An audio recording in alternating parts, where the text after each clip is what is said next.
Hi കൂട്ടുകാരെ, ചങ്ങായി വ്ലോഗ്സിലേക്ക് എല്ലാവർക്കും സ്വാഗതം. അപ്പോൾ ഞാനും ഉണ്ടാക്കിയിട്ടോ പുട്ടുപൊടി കൊണ്ട് നമുക്കൊരു സ്നാക്ക് റെസിപ്പി. അടിപൊളിയാണ്, നല്ല ടേസ്റ്റുമാണ് കേട്ടോ. അപ്പോൾ എൻ്റെ എല്ലാ കൂട്ടുകാരും ഇതൊന്ന് ട്രൈ ചെയ്ത് നോക്കണം. വീഡിയോ ഇഷ്ടമായാൽ എന്നെ സപ്പോർട്ട് ചെയ്യാനും മറക്കല്ലേ. അപ്പോൾ 1 കപ്പ് പുട്ടുപൊടിയും 2 ഏത്തപ്പഴവും കൊണ്ടാണ് ഈ ഒരു സ്നാക്ക് തയ്യാറാക്കി എടുക്കുന്നത്. അപ്പോൾ നമ്മുടെയൊക്കെ വീട്ടിൽ കറുത്ത പഴമൊക്കെ ഉണ്ടെങ്കിൽ പിള്ളേരൊന്നും കഴിക്കത്തില്ലല്ലോ. ആ പഴം വെച്ചിട്ടാണ് ഞാൻ ഇത് ചെയ്തിട്ടുള്ളത് കേട്ടോ. അതിനാവശ്യമായിട്ട് 2 ഏത്തപ്പഴം എടുത്തിട്ടുണ്ട്. കറുത്ത ഏത്തപ്പഴമാണ്.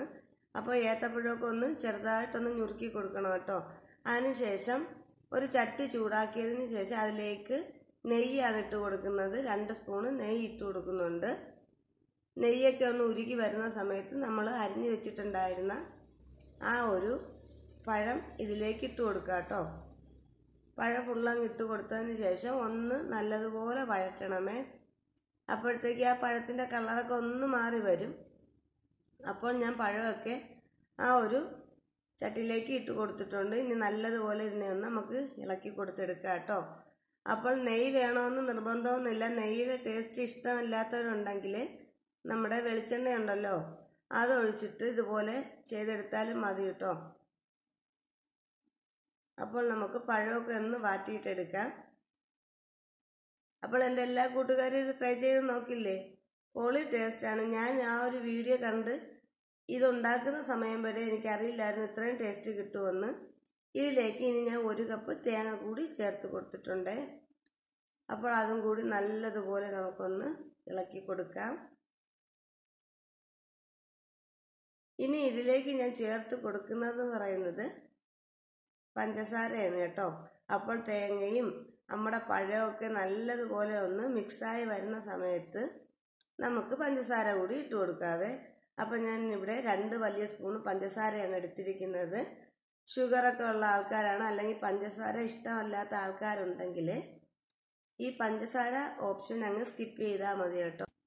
ഈ പഞ്ചസാരയ്ക്ക് പകരം നമ്മൾ ശർക്കര ഉപയോഗിച്ചാലും ഒരു കുഴപ്പമില്ല കേട്ടോ. ഞാൻ ശർക്കര കൊണ്ടും ചെയ്ത് നോക്കി, പക്ഷേ പഞ്ചസാരയുടെ ടേസ്റ്റ് എന്ന് വരുമ്പോഴത്തേക്ക് അതൊരു പൊളി ടേസ്റ്റ് തന്നെയാണ്. ഇതിലേക്ക് വേണമെങ്കിൽ നമുക്ക് ഉണക്കമുന്തിരി 2 പരിപ്പും ചേർത്ത് കൊടുക്കാം. പിന്നെ ഞാൻ 1 കപ്പ് അരിപ്പൊടി എടുത്തിട്ടുണ്ട്. ഇത് വറുത്ത പുട്ടുപൊടിയാണ് കേട്ടോ. പുട്ടുപൊടി ആയാലും അപ്പത്തിൻ്റെ പൊടിയാണെങ്കിലും ഒരു കുഴപ്പമില്ല. പിന്നെ ഇതിലേക്ക് 3 ഏലക്ക കൂടി ചേർത്ത് കൊടുത്തു.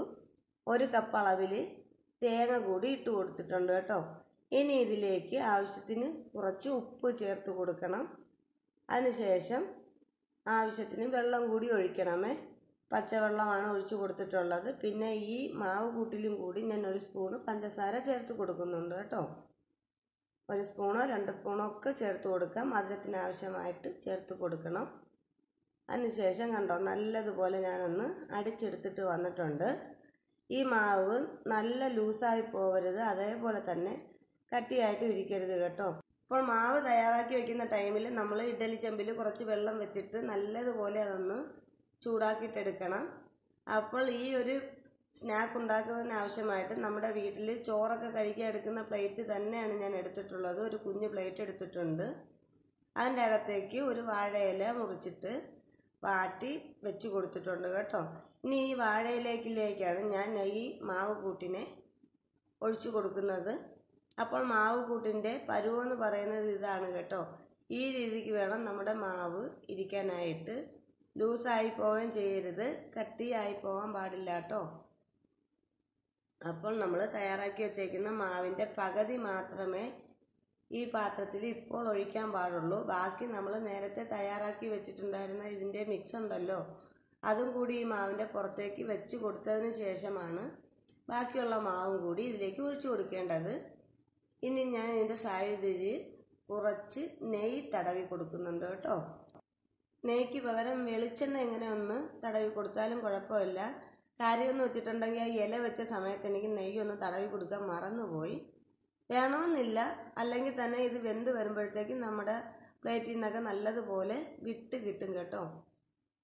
അതിനുശേഷം ഞാൻ നേരത്തെ തയ്യാറാക്കി വെച്ചിട്ടുള്ള നമ്മുടെ കൂട്ടൊക്കെ ഇതിലേക്കൊന്ന് വെച്ച് കൊടുക്കുന്നുണ്ട്. ഇതുപോലെ എല്ലാ സൈഡിലും പഴവും തേങ്ങയൊക്കെ എത്തത്തക്ക വിധത്തിൽ വേണം നമ്മൾ ഇതിൻ്റെ ആ ഒരു കൂട്ട് ഈ മാവിലേക്ക് വെച്ച് കൊടുക്കേണ്ടത് കേട്ടോ. അപ്പോൾ കൂട്ടൊക്കെ ഞാൻ ഈ മാവിലേക്ക് വെച്ച് കൊടുത്തിട്ടുണ്ട്. ഇനി നമുക്ക് വേണ്ടത് എന്താണെന്ന് വെച്ചിട്ടുണ്ടെങ്കിൽ, നേരത്തെ ഞാൻ പറഞ്ഞിട്ടുണ്ടായിരുന്നല്ലോ, കുറച്ച് മാവ് ബാലൻസ് വെച്ചിട്ടില്ലേ, അത് നമുക്ക് ഇതിൻ്റെ പുറത്തേക്ക് ഒഴിച്ചു കൊടുത്തിട്ട് ഫില്ല് ചെയ്തെടുക്കാം കേട്ടോ. അപ്പോൾ ഈ നമ്മൾ വെച്ച് കൊടുത്തിട്ടുള്ള കൂട്ടൊന്നും പുറത്ത് കാണാത്ത രീതിയിൽ വേണം നമ്മൾ ഇതിനെ ഒന്ന് ഫില്ല് ചെയ്തെടുക്കാനായിട്ട്. അപ്പോൾ നമ്മുടെ സ്നാക്കിന് വേണ്ടിയിട്ടുള്ള മാവെല്ലാം ഞാൻ റെഡിയാക്കി എടുത്തു. ഇഡലി ചെമ്പിലെ വെള്ളമൊക്കെ നല്ലതുപോലെ തിളച്ച് വന്നിട്ടുണ്ട് കേട്ടോ.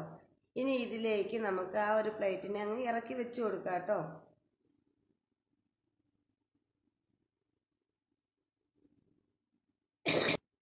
കയ്യിലൊന്നും ചൂടൊന്നും അടിക്കാത്ത രീതിയിൽ തന്നെ നമുക്ക് പെട്ടെന്ന് അങ്ങ് ഇറക്കി വെച്ച് കൊടുത്തതിന് ശേഷം ഇതിൻ്റെ പുറത്തേക്ക് ഒരു വാഴയില വെച്ചിട്ടാണ് ഞാൻ മൂടി കൊടുക്കുന്നത്. ഇങ്ങനെ മൂടി കൊടുക്കുന്ന എന്തിനാണെന്ന് വെച്ചിട്ടുണ്ടെങ്കിൽ, നമ്മുടെ ഇഡലി പാത്രത്തിൽ നിന്ന് ആവിയുടെ വെള്ളം അതിലേക്ക് വീഴാതിരിക്കാൻ വേണ്ടിയിട്ടാണ് കേട്ടോ.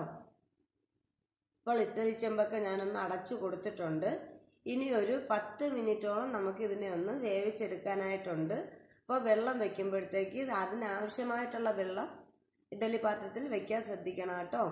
അപ്പോൾ നമ്മുടെ സ്നാക്ക് എങ്ങനെ ആയിട്ടുണ്ടെന്ന് നമുക്ക് നോക്കാം. റെഡി ആയിട്ടുണ്ടോ എന്ന് നോക്കാനായിട്ട് ഒരു പച്ച ഈർക്കിൽ വെച്ചിട്ട് ഇതുപോലെ ഒന്ന് കുത്തി നോക്കണം കേട്ടോ.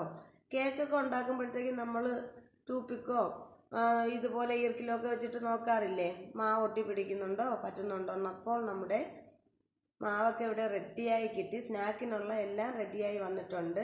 കുത്തി നോക്കിയപ്പോഴത്തേക്ക് അതിൽ മാവൊന്നും ഒട്ടിപ്പിടിച്ച് വന്നില്ല കേട്ടോ. അതിനുശേഷം ഇതുപോലെ വല്ല സ്പൂണോ വല്ല സാധനം വെച്ചിട്ട് ഇതുപോലെ നമുക്കൊന്ന് അരികൊക്കെ ഒന്ന് വിടിവിച്ചിട്ടെടുക്കണം. കണ്ടോ? അപ്പോൾ നമ്മുടെ സ്നാക്ക് അടിപൊളിയായിട്ട് ഇവിടെ കിട്ടിയിട്ടുണ്ട്. വെറും പുട്ടുപൊടി മാത്രം വെച്ചിട്ടാണ് നമ്മളിത് ചെയ്തിട്ടുള്ളത്. വേറെ ഒരു സാധനം നമുക്ക് ഇതിൽ ആവശ്യമില്ല. വളരെ എളുപ്പത്തിൽ തന്നെ നമുക്ക് തയ്യാറാക്കി എടുക്കാൻ പറ്റും. അപ്പോൾ നമ്മുടെ സ്നാക്ക് അടിപൊളിയായിട്ട് ഇവിടെ കിട്ടിയിട്ടുണ്ട്. അപ്പോൾ പുതുതായിട്ട് പാചകമൊക്കെ പഠിക്കുന്ന കുട്ടികളുണ്ടെങ്കിൽ വീട്ടുകാരെയൊക്കെ ഞെട്ടിക്കാൻ പറ്റിയൊരു റെസിപ്പി തന്നെയാണിത്. അപ്പോൾ എൻ്റെ എല്ലാ കൂട്ടുകാരും ഇത് ട്രൈ ചെയ്ത് നോക്കണം. കണ്ട നല്ല അത്ര സ്പോഞ്ച് പോലെ ആയിട്ടാണ് ഇതിരിക്കുന്നത്. നല്ല സിമ്പിളായിട്ട് നമുക്ക് ടൈം ഒന്നും വേസ്റ്റ് ചെയ്യാതെ എളുപ്പത്തിൽ തന്നെ ഇതൊന്ന് തയ്യാറാക്കി എടുക്കാൻ പറ്റും. കണ്ടോ? അപ്പോൾ നമ്മുടെ യൂട്യൂബിൽ തന്നെ ശ്രുതീഷ് കിച്ചൺ എന്ന് പറഞ്ഞിട്ട് ഒരു ചേച്ചിയുടെ ചാനൽ ഞാൻ സ്ഥിരം കാണാറുണ്ട്.